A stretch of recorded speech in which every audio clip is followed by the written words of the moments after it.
യാക്കോബായ സുറിയാനി സഭയുടെ പുതുതായി വാഴിച്ച ശ്രേഷ്ഠ കാതോലിക്ക മോർ ബസേലിയോസ് ജോസഫ് ബാവായുടെ അംശവടിക്ക് Kunnamkulam Arthat Saint Mary Syrian സിംഹാസനപ്പള്ളിയിൽ കാലം ചെയ്ത മൊറസ്താത്യോസ് ലീബാബാവ ഉപയോഗിച്ചിരുന്ന അംശവടിയുടെ അതേ മാതൃക കുന്നംകുളത്തെ യാക്കോബായ വിശ്വാസികൾക്ക് അനുഗ്രഹ സ്പർശമേകുന്ന ആചാര്യസ്മരണയായി.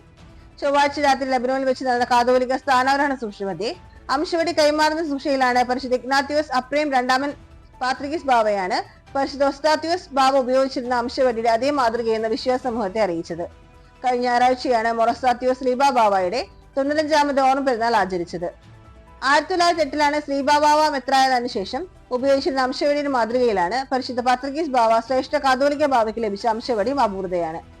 ശ്രേഷ്ഠ കാതോലിക്ക ബസേലിയോസ് ജോസഫ് ബാവ മെത്രാനായപ്പോൾ നാനായ സഭ ആസ്ഥാൻ സൂക്ഷിച്ചിരുന്ന പെരുമല തിരുമേനി ഉപയോഗിച്ചിരുന്ന അംശവടി സമ്മാനമായി നൽകിയിരുന്നു. ഇത് കൊച്ചി ഭദ്രാസന ആസ്ഥാനമായ തിരുവാങ്കുളം കൃത്യ സെമിനാരിയിൽ പവിത്രമായി സൂക്ഷിച്ചു വെച്ചിട്ടുണ്ട്.